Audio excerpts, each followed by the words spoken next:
Hello, all, and welcome to our second episode of Real Confidence Quarterly Quarterback. I'm Chuck DeRocco. I'm the Director of Real Estate Research for Altus Group. This is, again, our second episode. I hope you got a chance to listen to our first, and we're lucky enough to have another great guest with us today. It's Michael Hudgins. He is the Managing Director of EII Capital Management based up in New York. Michael, welcome to the show. Hey, thanks a lot, Chuck. If you don't know Michael, that's shame on you. Michael's been in the industry since 1993. Again, since 2014, he's been this managing director of EII Capital. He's the global real estate strategist, chairs the EII's Global Investment Committee, just pulling tons of global data, passing it on to his analysts and portfolio managers to make their investment decisions. Before that, Michael worked in New York as well with JP Morgan Asset Management. I think that's the first time I actually got to work somewhat with Michael back in the day. Again, a friend within the industry. He's been in the industry since 93, as I mentioned. And looking at your educational background, which we have to share since we're going to be talking universities, you have an MBA from Williams College and a master's from my alumni, Masters of Real Estate from Johns Hopkins University. Great choice there. And actually, I hope you got a chance to look at their portfolio, Michael. Yep. Good. I know we're rooting for them, but we're not going to talk about them. We're not going to be biased in this. That's analysis. Exactly right. I picked another horse. There you go. All right. Well, we're waiting to hear that one. Hold that one till the end so people stay. You got it. The way this works is that we're going to kind of, again, go through some movers and shakers. This is going to be focused on the 2017 Real Confidence University Challenge. The 2016 is the one that we did on the recorded webinar last time. They do overlap a bit, but again, if you recall, we're moving to a calendar year. So this is the kickoff of 2017. We have 1 quarter of data to share with you today. And just some quick administrative things here. If you can take a look at the screen, the university section's here. You click on university, and this takes you directly into the 2017 challenge. If you're looking for past challenges, you go to all challenge section, and there you can find the actual 2016 and the results for that as well, which have been updated. Again, that's going to end June 2017. We're on the calendar year now, so let's focus on the 2017 challenge as a whole. To dive into it, I think we should go right into our Real Confidence University Index, and that falls kind of in the mid-level of the 38 schools. It comes in at 19. You can see our logo here overall. Let's give it a click. It did 3.02% for the first quarter of 2017. The first thing that I wanted to touch on was a bit about the allocation and maybe bounce a few things off of Michael. When we look at the allocation and we compare the allocation to 2016, we see that the REIT allocation actually is a lot less. It was down about 15% from the 2016 allocation. When you look at private equity, it was up about 12%, again, from 2016. Public debt, slight shift up, and private debt about the same. We saw that same thing when you look at the actual executive index. And I'll just show you where that's located very quickly. So you can see that here. And this, again, is the same thing on the same calendar year. You're not competing against the executives, but this is the executive aggregate index. And again, this shift very low compared to some of the past that we've seen before with the executive index on the REIT side. So it seemed to be a little bit of a trend. It's kind of moving maybe slightly away from REITs, maybe a little bit more into private equity. Let me get back over to the index. I think that's what I wanted to throw out to Michael first is when you see this sum and this change, can you give us any of your thoughts or feedback on why maybe that shift? Yeah. I mean, it's pretty clear. Obviously, people have been talking about real estate. Of course, is sensitive to interest rates over time. Private real estate, of course, often appraised valuations that don't shift day to day like you see REITs doing in the market day to day. Right. But in general, I think most people would agree that over time, if interest rates are going up, cost of debt capital is going up, discount rates go up. And as a result, people get a little nervous about cap rates and obviously therefore potentially the value of the equity in real estate investments. So, the REITs themselves are publicly traded. They've shown a strong correlation over the last few years, particularly to an inverse correlation to rates. So if rates go up, they go down. So I think that's really has been the story the last few years. People have said, well, you know what, I'm a little nervous about investing in REITs because they are the publicly traded version of real estate. Now, obviously, the Federal Reserve has not been raising rates like people thought they would. The last few years, Right. There was all this talk of it, but they actually never did it. Why? Because of various, it seems like there was an issue du jour around the globe, whether it be, China deval or European debt crisis or a crisis. But there was just numerous, one after another, crises out there that made it difficult for the Federal Reserve, thinking about the health of the system, the global system, to raise rates.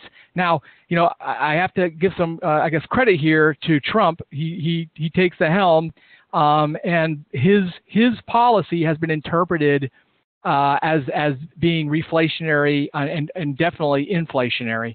Right. And as a result, now people go, whoa, okay. So he's going to bring this inflationary policy, could be very good for the economy as well if he does the things he says he's going to do, like cutting taxes for corporations and individuals. And as a result, the idea was that the Fed would finally get serious, and in fact, they are getting more serious. So as rates are, as people have increased expectations that rates will finally actually really start to move, and we saw a big move, obviously, over the second after the election, that cap rates would come under pressure. REIT markets would be the first to suffer, followed by private equity. I'd also mention, though, that, we have seen, you'd look at, I think CBRE has an intention survey where you've seen a tick up in investor interest in core. And I think that is simply explained by the fact that, once again, the impact to valuations for private real estate tend to lag any type of market sort of market volatility, if you will, should take time to play out. And in fact, we probably have a few more years in this cycle. So you're buying stability there, if you will. The debt thing is also something we've noted. Lots of money going toward the debt space. Institutions are showing increased interest, I think, for two reasons. One, if you believe private real estate valuations can creep up from here, kind of a nice little steady trend driven by NOI growth.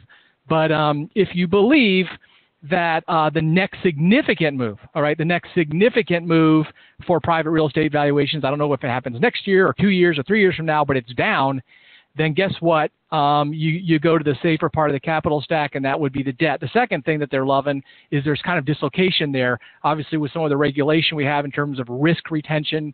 I don't know if some of the students have read about that, but the government regulation is requiring that banks, if they're holding risky assets, like, for instance, construction loans, they maintain more collateral, they hold more collateral to guard against losses in that particular bucket. That means that the banks need, if they're going to hold that stuff, they got to hold more capital, which means they can't lend it out, which is bad for their business. So as a result, you're seeing them pull back a bit from the space. That leaves a hole, and the hole is being filled by this private capital. I think it's really smart, by the way, because our view is that the next downturn for private real estate valuations is going to be very minor. It's not a bust; it's a pause, and as a result, you can kind of look through it, which means that if you're not going to get massive losses on the equity side, holding a loan that's on a property that's loan to value of 55 or 60%, that's about average right now. You're really safe. So you play the yield, you got the yield from that debt piece. You can lever it up with what relatively low cost of debt so double. And so we're seeing a lot of interest there. So I'd also say one last thing. I've talked way too much about this topic, but I find it obviously interesting that the REITs, had a good year last year. They were up about 9%. U.S. REITs were up 9%. Right. They weren't particularly cheap at the start of the year. So a very rational person would have kind of looked around and said, all right, rates are going to rise. There's reason to believe they'll rise more aggressively. Public markets trade down first. And two, they're not really cheap anyway. Right, yeah, and I agree with a lot of things that you stated. And just to add one other little piece is that we asked in the executive sentiment survey for 2017, we asked on a scale of 0 to 100, 100 being the most confident, to our executives, do you feel that interest rates are going to be increased? in 2017. It was the highest scoring. It was like an 81 or somewhere around there, if I recall. And they called for a 50 basis point increase in 2017. We already have 25. So, and the Fed, I think, was kind of thrown out there were going to be 3 changes. So I think interest rates, I agree with you completely, are something to watch. I do, and we're going to talk about it, Michael, in a couple questions. I do want to get more feedback, though, on your 2 or 3 more years in the cycle. So, but we'll cover that as we kind of move forward. So why don't we jump into some of these returns? Thank you for sharing that with us. Let's jump into some of these returns and see kind of what happened for the first quarter. For the index itself, let's start there. So the performance, again, overall, and year to date and for first quarter is 3.02%. We're going to go right into the REIT space here, and only making up 59.2% and contributing basically 1.7% of the portfolio. When you look at the sectors and subsectors, which is kind of where I want to focus, when you look at the returns themselves, you really see core property types in the REIT space for negative to moderate. I think the highest scoring was office REITs at 1.61%, where retail REITs were down 4.75%. So again, let's jump into that one that you just mentioned. I think, and I just did a presentation at an event last week in Scottsdale, talking about how long this cycle was and kind of questioning when you start to do slide after slide, you're starting to see some declines in NOI, in REIT NOI. I guess my question to you, Michael, is how late do you think we are in the cycle? And it doesn't sound as if you have the same concerns. Well, so one thing I always try to differentiate is between the real estate cycle and the economic cycle, with the acknowledgement, though, that historically, if you look back at any significant declines in real estate valuations, guess when they happen? In the midst of recessions. All right. And I think in the late 80s, there was a period where real estate valuations for the across the U.S. were kind of flat for like several years before, bam, you had a recession, in the early 90s, late 80s, early 90s, and finally you had a massive drop in real estate valuations. So I could see a period of time where there is no recession. The economic cycle has not ended, but the real estate cycle loses its vibrancy and just kind of plods along with either minor losses or minor gains. And that's the differentiation I would make here. I don't think there's a recession near term for the U.S. You don't see the excesses in the economy that you might expect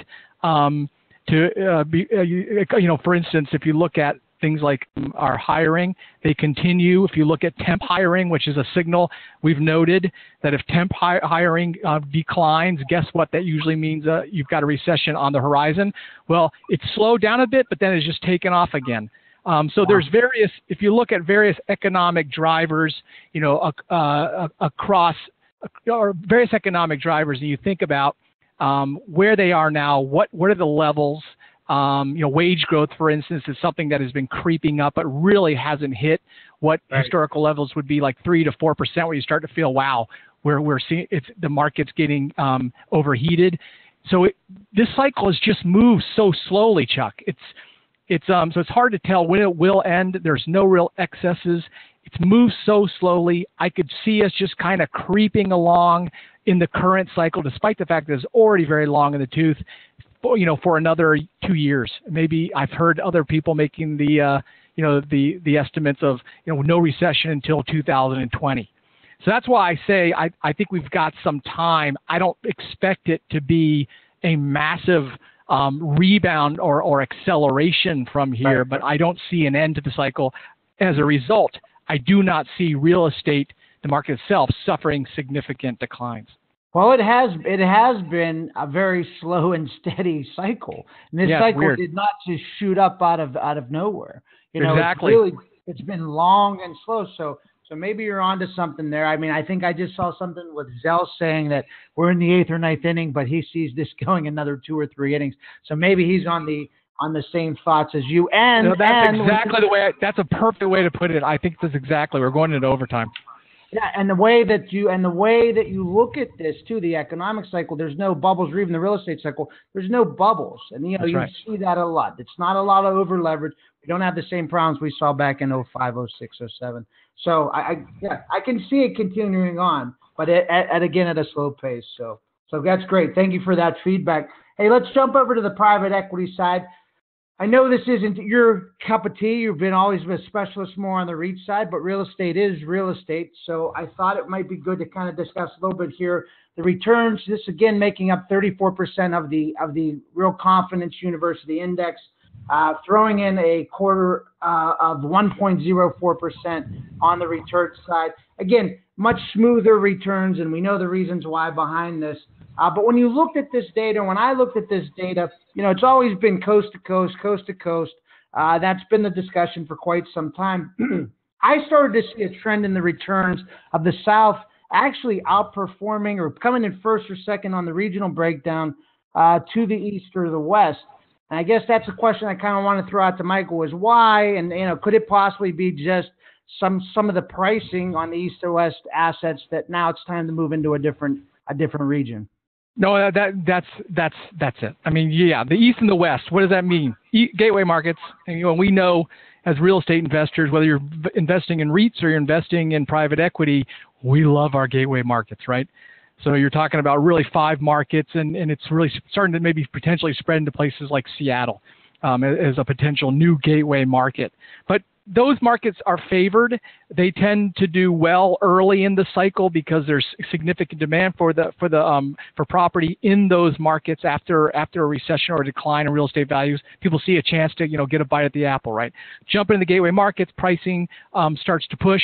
Obviously demand does well in these gateway urban markets early on in the cycle, and it lags. Usually the economic recovery, job recovery lags in some of the southern markets or the more suburban markets, if you will. Secondary, we call them secondary, tertiary markets. So I think that's exactly, what's happening is simply the cycle playing out like it always has. So the East and West, yes, we're seeing push. We're seeing more supply. Whether you talk about office, whether you talk about apartments, a lot of the supply is focused now in these urban markets, right? So they're seeing the fundamental slow there. On the other hand, you go to places like Atlanta, Nashville, which is a hot new market that's probably making a step up into primary from being a secondary market, and you're seeing those markets do a little bit of catch up. So right. I think it's really simple as that. I would also mention there's some interesting things on, household formations and migration. So household formations had been very, very weak. Obviously, there's a lot of millennials who are graduating but staying at home. Now we're starting to see them get jobs. They're moving out there, and household formations have just moved up pretty strongly from what was a kind of a tepid pace for many years. Migration also, this is something I just read recently. I thought was fascinating. Migration kind of stopped. Right, took a pause after the Great Recession. So 2009 to 2014. I don't know the exact time period, but you didn't see a lot of people moving around. Right, they were just kind of hunkered down. Now you're starting to see it pick up again. And guess what? It's the same pattern that we all noted in the early 2000s, late 2000s. People were moving from the East, Northeast particularly, to southern markets. All right, Southwest, Southeast. So I think we're seeing more of that, and that's helping everything. Obviously, bodies help property demand. So whether it be office using, whether it be retail, whether it be apartments, we're industrial now, particularly as it focuses not only on exports, imports, but dramatically now on retail sales, or supporting the retail market.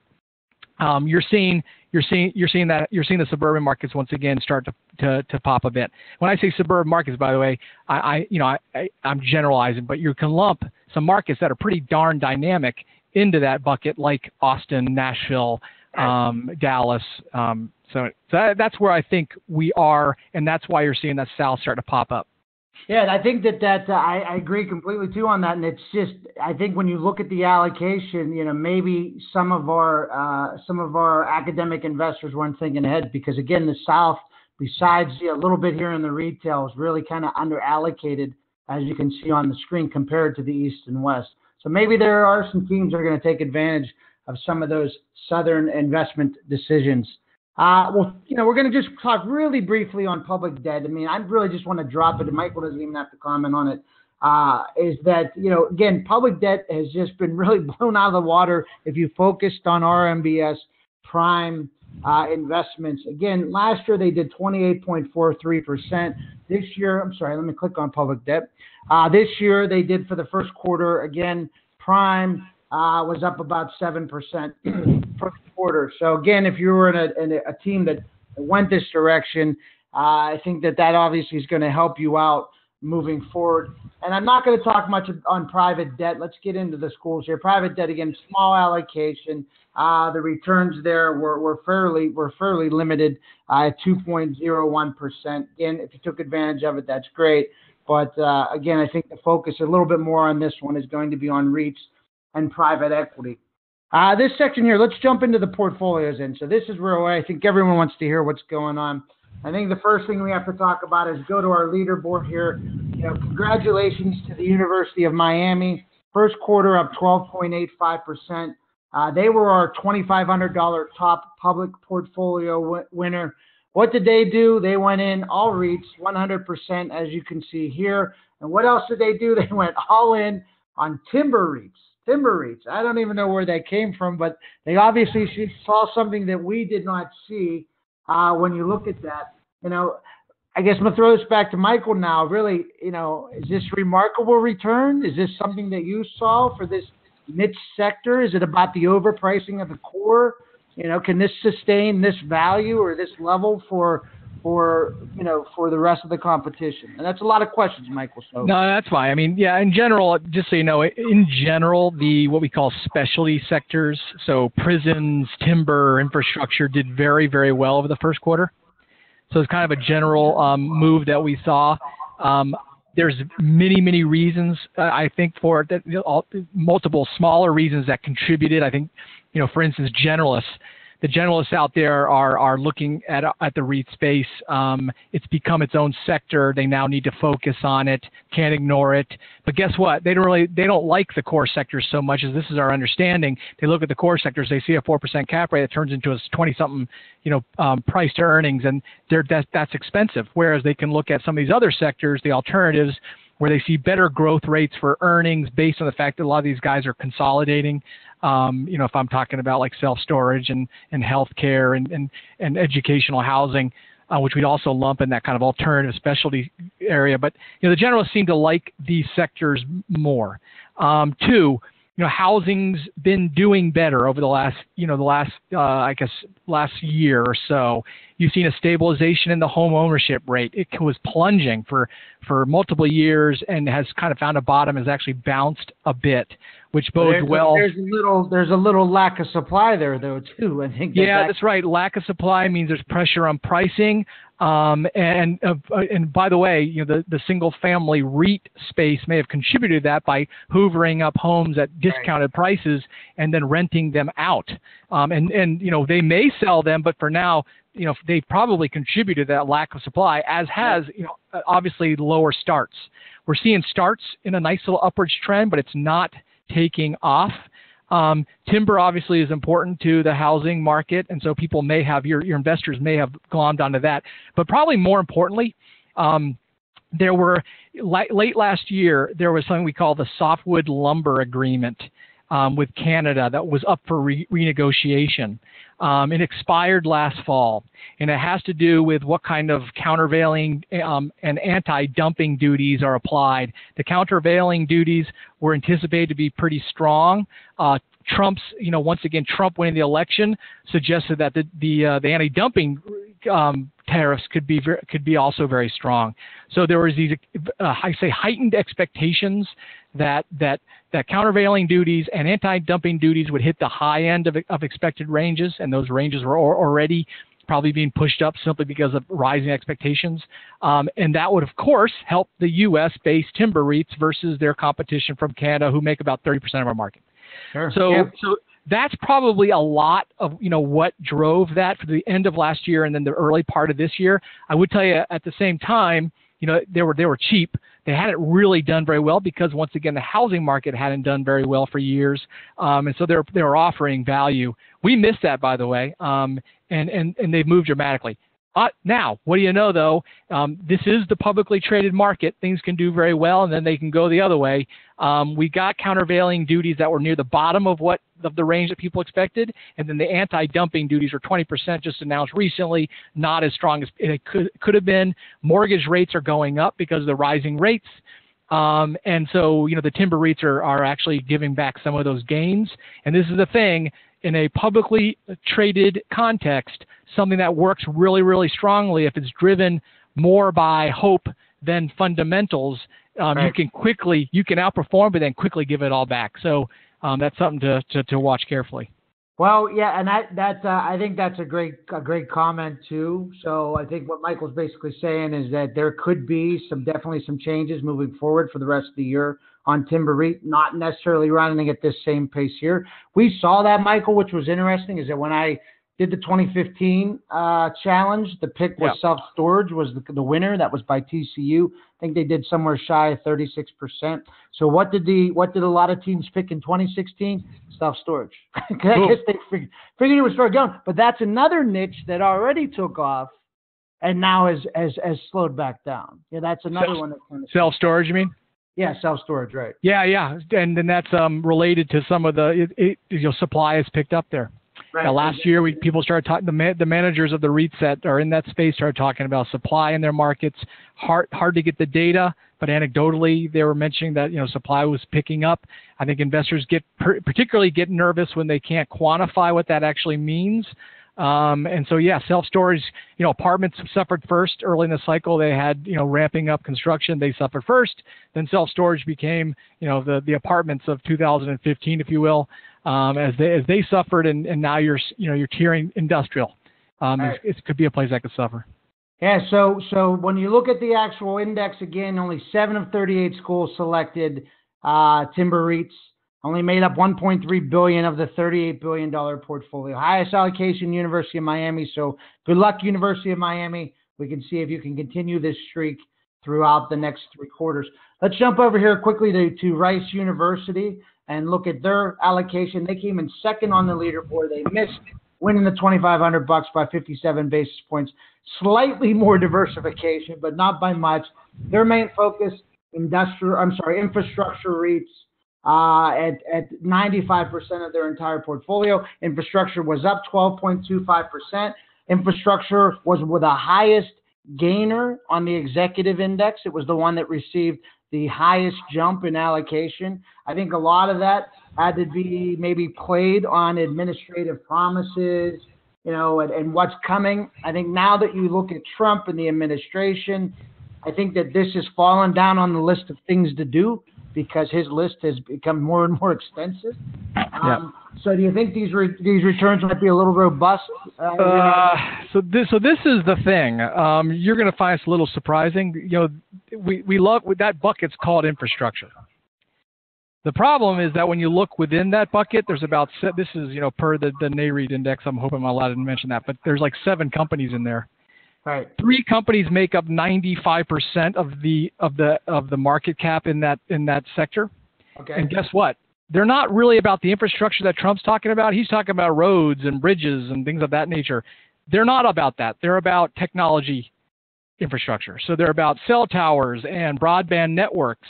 So okay. I don't know if these guys meant it when they did that, but they're not particularly buying a lot of the, infrastructure that we would, when we think about, when we hear Trump saying, I want $1 trillion of infrastructure spend, over the coming years, this is a tech play.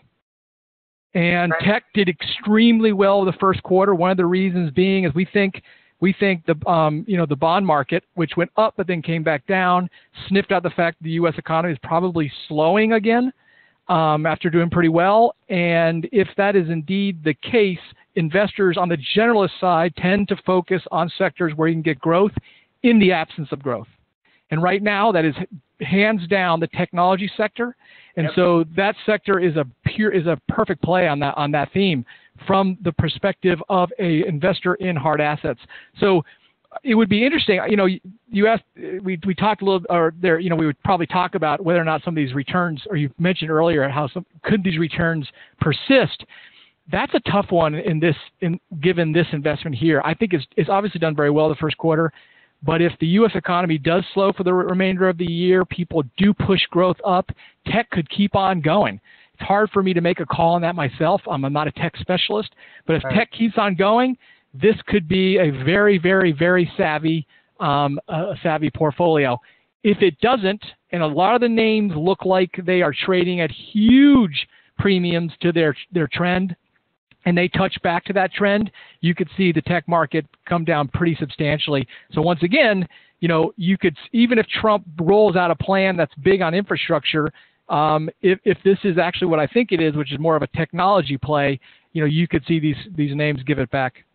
Yeah, that's very interesting, and thanks for sharing that with us, because I don't know, but this is out there to our participants who hopefully will participate again in our 2018 challenge if they're still in school. Yep. And hopefully they, maybe start to look into some of these individual companies that make up these benchmarks and not focus as much on, the aggregate of them all. I mean, when you mentioned the tech play, you just look at it in the broader equity market. That seems to be the where the capital seems to continue to flow. Look, the NASDAQ performance has been very strong compared to the Dow. So I agree completely on that. That makes a ton of sense, and thanks for sharing that. Hey, let's jump into one other school here, Michael, and then we can wrap it up. Let's look at Lehigh University here. Lehigh was our top private quarterly winner. Again, $2,500. They went 100% private equity here. Again, not much diversification. They went all in. Industrial West. Look at that. Yeah. Industrial West, which had a great quarter for private equity play, up about 4.2% to their portfolio, and that's where they kind of fall. How do you feel about the industrial sector? Industrial, again, to go back to the executive side, was our number one pick, both on the private side and the public side, by our CEOs that participated in the survey itself. We know demand is outpacing supply. We know e-commerce and fulfillment centers, warehousing. Where do you think this sector is going to run? It's been running for a couple years. I think some people aren't aware of that. It's been a hot sector for a bit, but is there still room for it to be a top performer in 2017? Yeah, very interesting. So, obviously there's a secular and a cyclical, right? You always got to think about that. And the secular argument for industrial is just fantastic. And by the way, that's everywhere. We look at not just U.S. REITs, but global. And anywhere, any developed market, and in fact, in most developing markets, you're seeing increased penetration by e-commerce. Our market is overbuilt in terms of its retail on a square foot basis per capita compared to other developed economies. I think, for instance, Australia has got like 1/3 the square footage per capita that we have. So we may suffer, our retail sector may suffer disproportionately compared to others. But in general, retail, you've got to look at it and think, well, if the coefficient for retail returns versus GDP growth is probably declining, whereas for industrial, it's growing, which means that I've got more on a secular basis.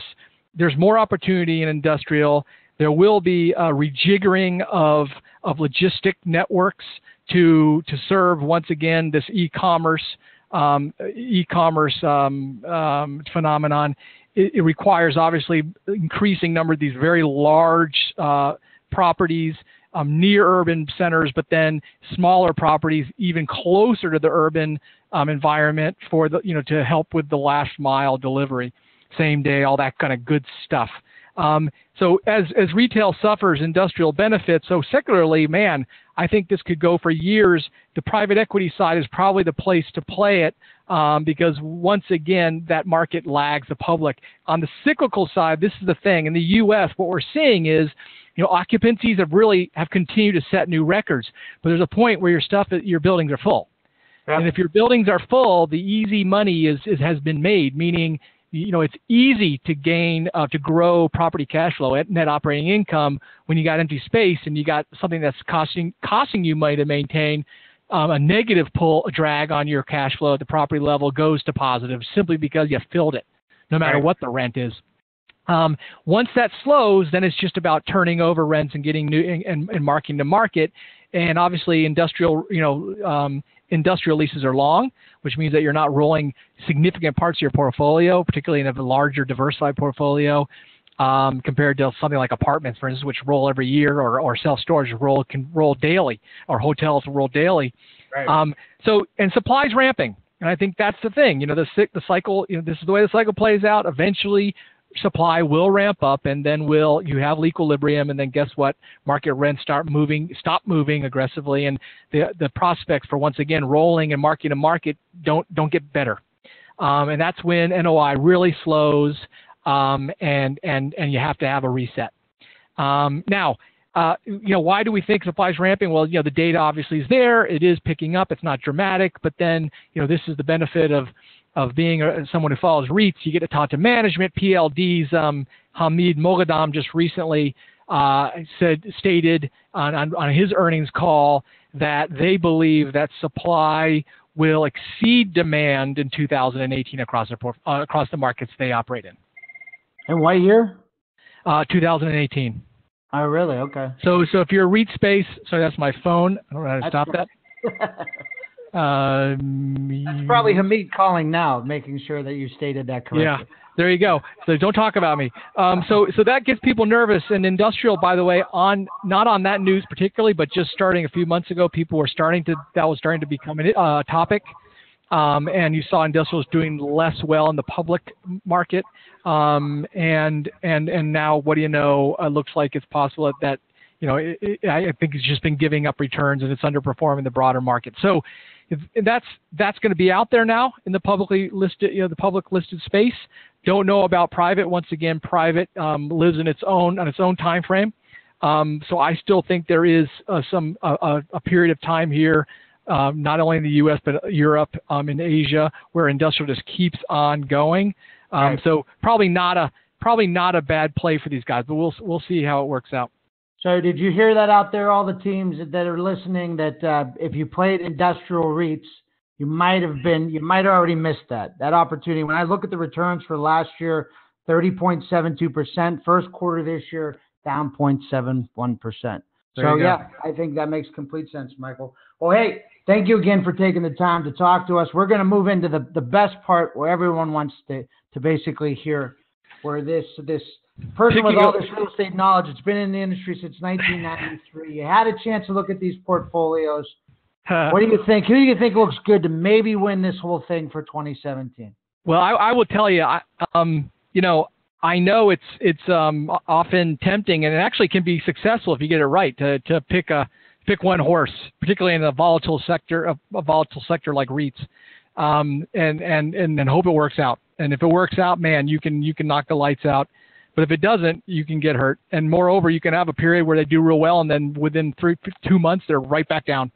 And I've seen that. So I'll tell you, I'm going to be the wimp here. I would look at some of your top performing portfolios over the first quarter, and I would only use one word: scary.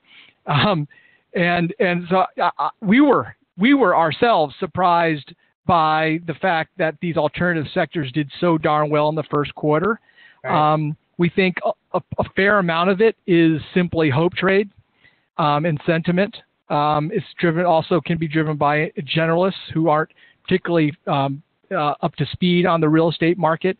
If something goes wrong, if people are disappointed, for instance, if Trump does not do what he's supposed to do in terms of developing an infrastructure plan or a tax plan and getting it through Congress, investors get disappointed, and bam, some of the top performing sectors can go the opposite way. And then we talked about earlier, like timber is a great example. It peaked on April 17th, and it's 4% down since then. So I have to say I'm looking for more diversification. I looked at the top 10 portfolios, right, and a lot of them didn't have any juice. So meaning I did see outside the top 3, I see the other groups there where, for instance, the University of San Diego is 100% in Perry in private equity real estate and industrial. I think that's what I saw, or that was maybe Lehigh, or maybe both of them actually. University of San Diego and Lehigh, 100% in private equity real estate industrial.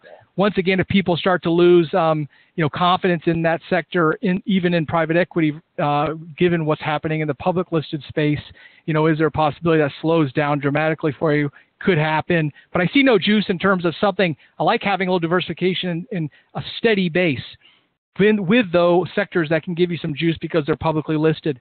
And so is one example, once again, I am a big believer in private equity real estate as kind of a foundation of a portfolio. So right. Even this year, for instance, the commercial real estate is probably going to eke out an 8% return.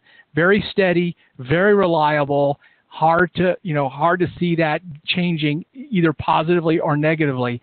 So having some of that in your portfolio, knowing it's there for you every quarter, if you add the appreciation plus the yield, 2%, 2%, 2%, but then having something in there that gives you some juice, right. Once again, is oh Lord, I'm a popular man. Sure. That's the school call. That's the schools. That's the top 3 schools telling you now, calling you and telling you that you're wrong. But some of the juice obviously would be some of the equity sectors, like some of these guys have done. I think we won't stop. How do I stop this? That's New York. Okay. So, sorry. So having once again private equity, I think, and they're publicly traded. Privately traded debt. Publicly traded debt is even more interesting, like the RMBS, the CMBS. I think which that could have a nice little balance from here.